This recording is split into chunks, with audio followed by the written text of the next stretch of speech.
artist, but you are a physician at the same time. A physicist. Physicist. What does it mean for you? A physicist is someone who studies energy, basically. Physics is the coming together of energy to make material.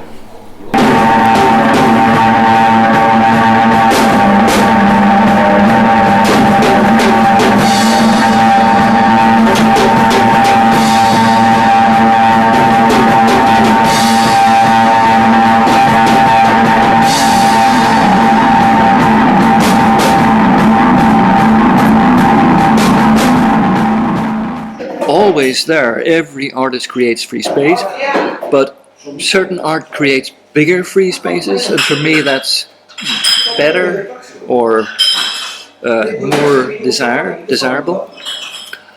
Yeah, and that's what I find myself doing, creating spaces and new situations for new things to happen.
als Student habe ich Nachrichten geschaut und habe gesehen, da kann man in Deutschland 8 Euro die Stunde, also 8 D-Mark wahrscheinlich damals, könnte man verdienen die Stunde. Und in Irland war nichts los besonders, also wo man richtig Geld verdienen könnte. Und eine andere Sprache kennenlernen gefiel mir. Ich kannte damals gar kein Deutsch, kein Wort, aber ich bin mit meiner Freundin hierhin geflogen, weil Düsseldorf 55 Pfund war und Köln 60 Pfund mit dem Flugzeug. Und ich hatte nicht so viel Geld, habe ich dann Düsseldorf ausgewählt. Ich bin eigentlich angekommen mit einem Zelt und habe in Lörrach gelebt in einem Zelt mit meiner Freundin, bis es geregnet hat ohne Ende und wir waren klitschnass. Und sie hat einen Job in der Mauernfabrik gefunden in Bilk. Und da habe ich dann gesagt, ja, vielleicht kriege ich da auch einen Job, weil mein ursprüngliche Absicht war, einen Job zu bekommen, egal was. Aber in dem Building Trade, also Baustellen, waren hier jede Menge angeblich. Aber ich habe überall gefragt und keiner hat Interesse an einem spindigen, dünnen Junge von 20 Jahren alt, der nicht viel heben kann. Und habe ich aber einen Job in der Mauernfabrik bekommen. Und da habe ich gelernt, ja, ich bin krank, ich muss nach Flughafen, ich muss nach Hause. Weil ich habe in dieser Mauernfabrik gearbeitet, neben einem heißen Ofen, habe aber eine Wohnung bekommen, statt dem nassen Zelt, in einem AWN-Haus, Action Wohnungsnot. Und Action Wohnungsnot waren Häuser, die abzureißen gelistet sind, die aber schon in schlechten Zustand waren und da war Schimmel an der Wand, schwarze Schimmel an der Wand und ich wurde erkältet, musste aber trotzdem weiter arbeiten, um mein Geld zu verdienen, damit ich ein Motorrad kaufen könnte. Und da bin ich 9 Wochen in Mauern, habe ich gearbeitet und dann im nächsten Jahr woanders und dann am Ende war ich arbeitslos, dann Kunststudent gleichzeitig, als ich arbeitslos war, irgendwie habe ich das geschafft. Und dann Management, ein Kurs. Wie war das mit dem Arbeitslos? Wieso wurdest du arbeitslos? Weil ich habe einen Job bekommen, also Mauernfabrik und dann einen Job als LKW-Fahrer. Wie das? Ja, mein Führerschein wurde übersetzt auf Deutsch, weil in Englisch hat man A, B, C, D, E, F, G und so weiter. Und die Menschen, die das übersetzt haben, haben das dann sozusagen überzogen auf Deutsch, wo A, B und C hieß damals, ich weiß nicht, ob es heute so ist, Führerschein für Motorrad, Auto und LKW. Und ich habe auf einmal einen LKW-Führerschein bekommen. Und das wusste ich nicht, bis ein Freund von mir sagte, hör mal, du hast einen LKW-Führerschein. Und habe gesagt, ja, also wo ich doch einen Job an der Baustelle hatte, LKW war attraktiver, weil es warm war in einem LKW. Ich war sonst draußen, Ben hat Löcher gebüdelt im Boden. Ich war glücklich dabei, aber es war sehr kalt im Winter. Und LKW war besser und LKW war gefährlicher. Ich habe viele Unfälle gebaut und am Ende hat meine Freundin gesagt, du stirbst bald. Aber es gab doch einen Unfall.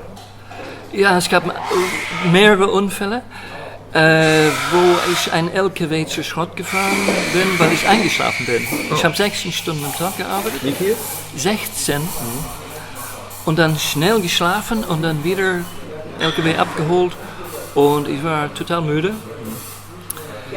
Und am Ende wurde ich dann arbeitslos und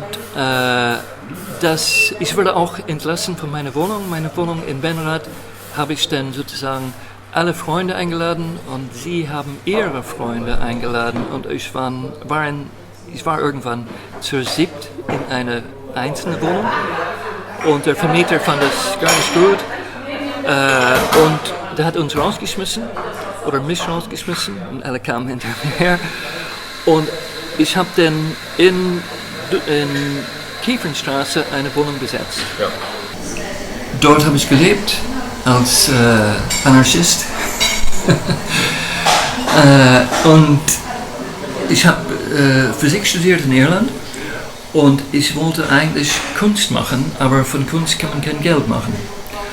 Und nachdem ich mein Studium abgeschlossen habe, habe ich gesagt, okay, ich habe das gemacht, bin aber in einem Land, wo ich nicht die Sprache spreche und daher kann ich nicht Physik ausüben. Aber trotzdem habe ich es geschafft, Arbeitslosengeld zu bekommen und konnte daher Kunst machen. Und ein Freund von mir sagte, ja, du kannst doch in der Kunstakademie studieren. Die suchen Leute ständig, die brauchen neue Künstler, immer. Und da habe ich dann gehört, dass der Paik auch Menschen einstellt, weil ich sehr viel Fotos gemacht habe damals. Und so viele Fotos, Hunderttausende von Fotos, dass ich die nur als Film zeigen könnte, in rasanten Geschwindigkeit, sowas ähnlich wie das hier, wenn ich das zeige, so, Moment, so, so ist der Anfang meines Films vor 3 Jahren, aber wir gehen rückwärts hier und so sahen meine Filme aus. Die sind so schnell, dass keiner das wirklich wahrnehmen kann. Aber der Paik habe ich das gezeigt und in einer Runde von neuen Bewerbenden. Und er sagte, normalerweise ist er immer eingeschlafen beim Filmschauen. Und bei mir sagt er, wer hat diesen Film gemacht? Und dann habe ich gesagt, ja, ich war das. Und er war sehr gut. Und er war interessiert daran, was ich alles da drin hatte. Ja, und da bin ich bei dem Paik aufgenommen.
I was running a bar selling alcohol and food In Kieferstraße? in Kiefernstraße. The name was? I gave it the name Rose and Kran, and it was popular among a lot of the young people and a lot of these people, refugees from Africa, who were living on the Kiefern Street at the time.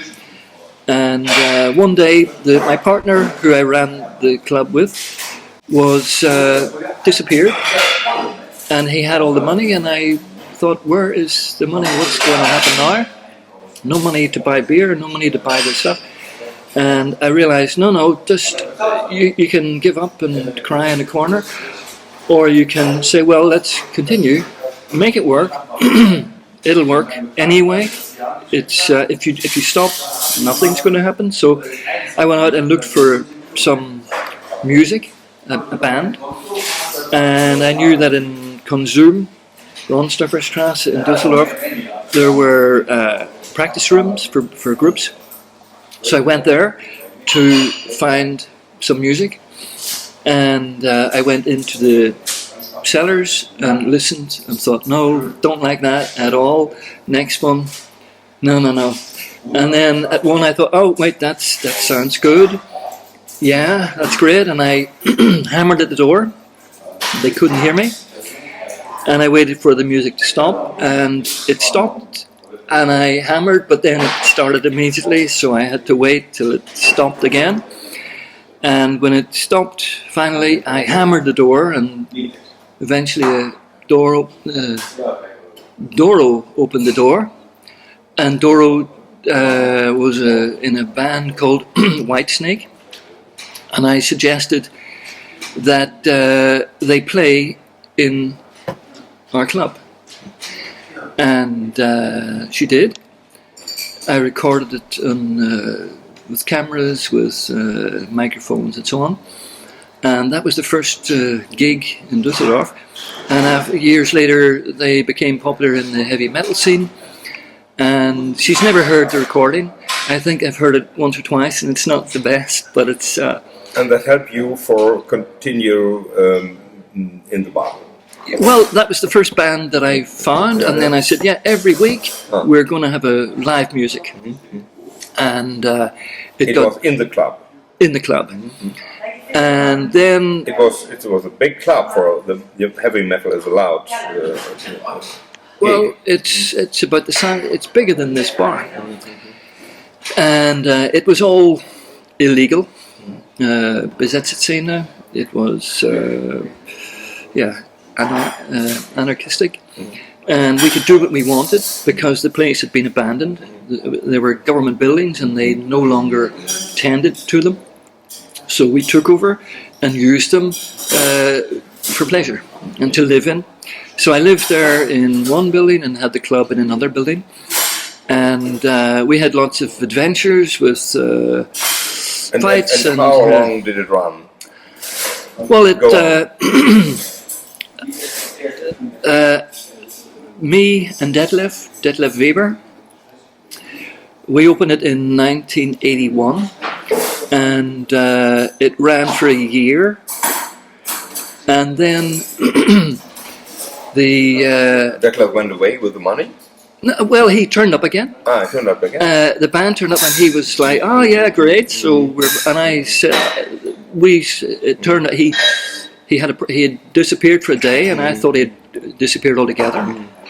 Turned up, and he was glad that I got the music, and he was older than me, so he was the real head behind it. I was second in command, I would say. And we had two people employed who got was it 10 euros a day or something like this, something trivial. But there were others who said, "No, Rose and Crown, we don't like the sound of this. You're a capitalist. You're out to make money here, and we're against this."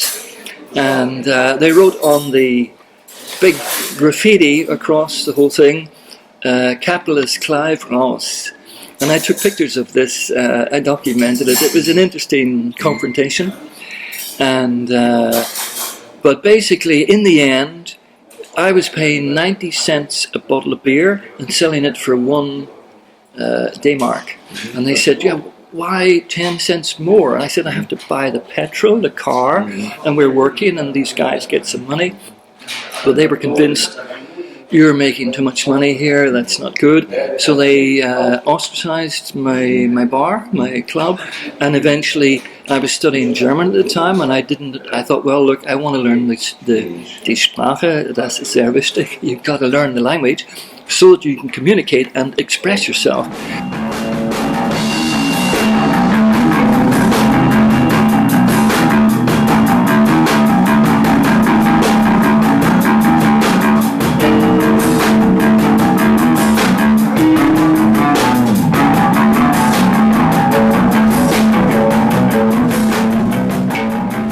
Du warst dann Student bei Nam June Paik in der Klasse. Wie war das? Student mit Nam June Paik.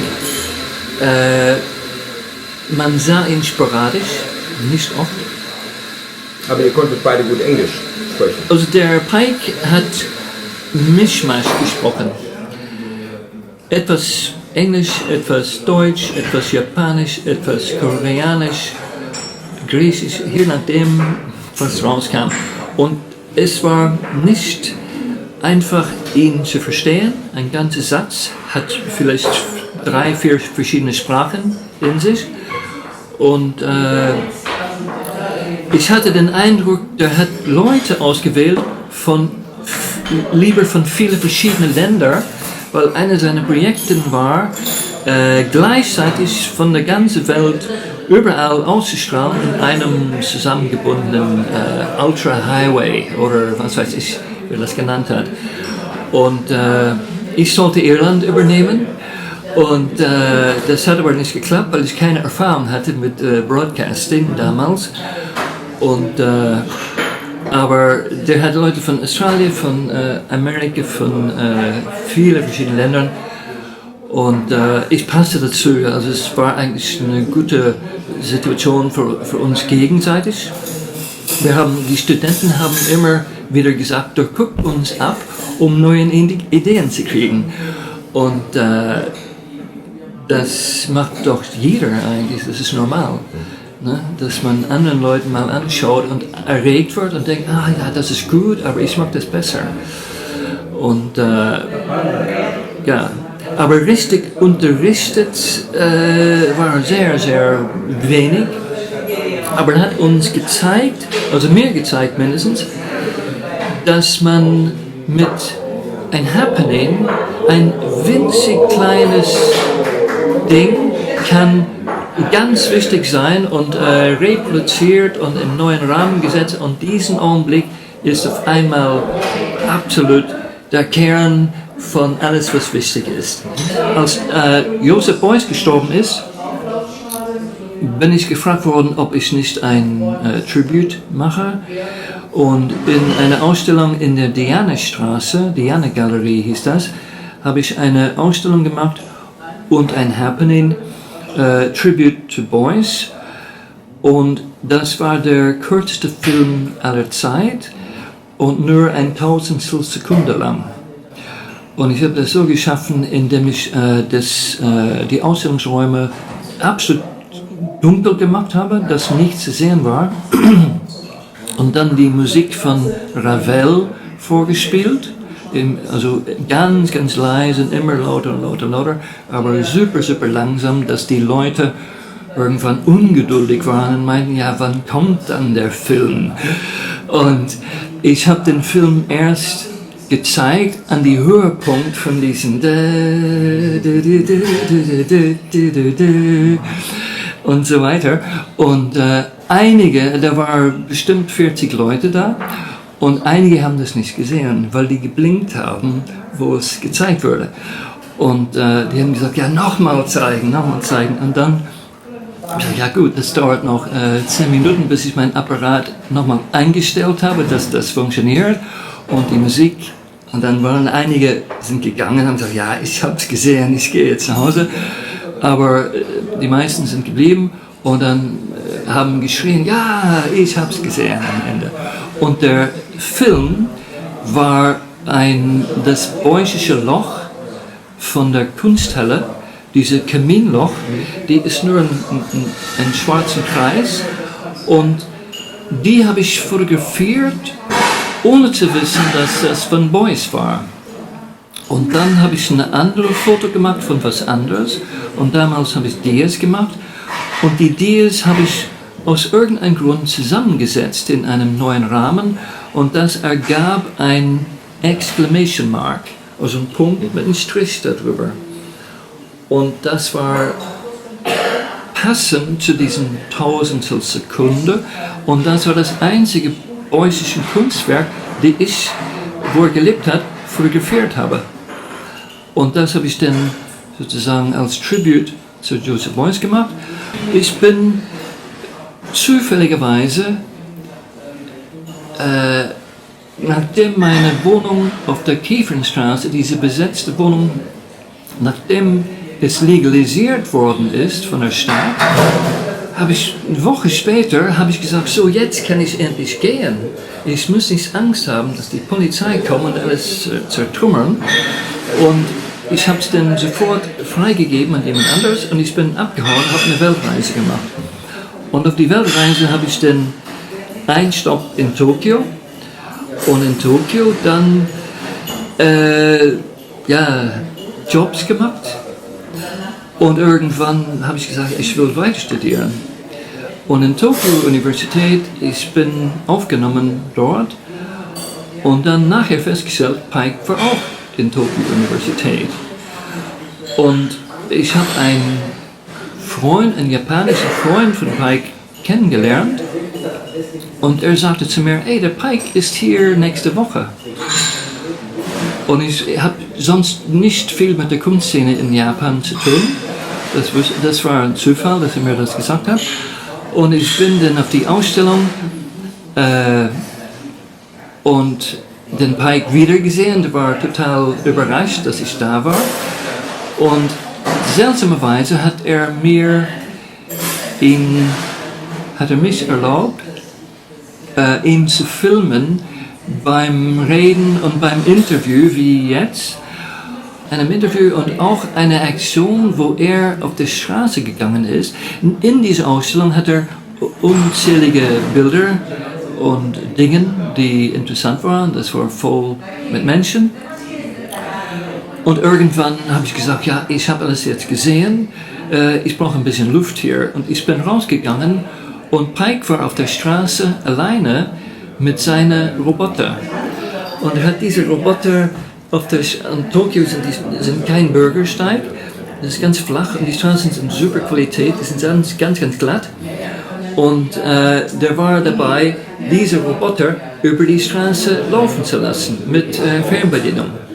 Und da war aber keiner, der das sieht. Und ich bin dann rausgekommen und das habe ich dann gefilmt. Und das ist auch in diesem Band. Und es ist runtergefallen. Und ein Auto kam und die sind sehr höflich in Japan und die stoppten den an und der ist hingegangen, hat es wieder hochgestellt und wieder richtig gestellt, damit es ganz rüber geht. Aber ja, das war meine last connection with Paik auf die Straße in Tokio mit seinen Roboter. Und ich habe diesen Interview mit denen gemacht, nie gesehen, weil der Paik, das ist eine technische Sache, man hat damals auf Videoband aufgenommen und wenn man das Videoband mehrmals abspielt, verliert die Qualität des Bildes und daher habe ich wichtige Aufnahmen nie angeschaut, weil die wichtig waren, zum Beispiel Paik. Und das Band ist noch unter Verschluss. Aber das liegt noch da, von 93 oder 94 aufgenommen. Natürlich kann es nur Staub sein.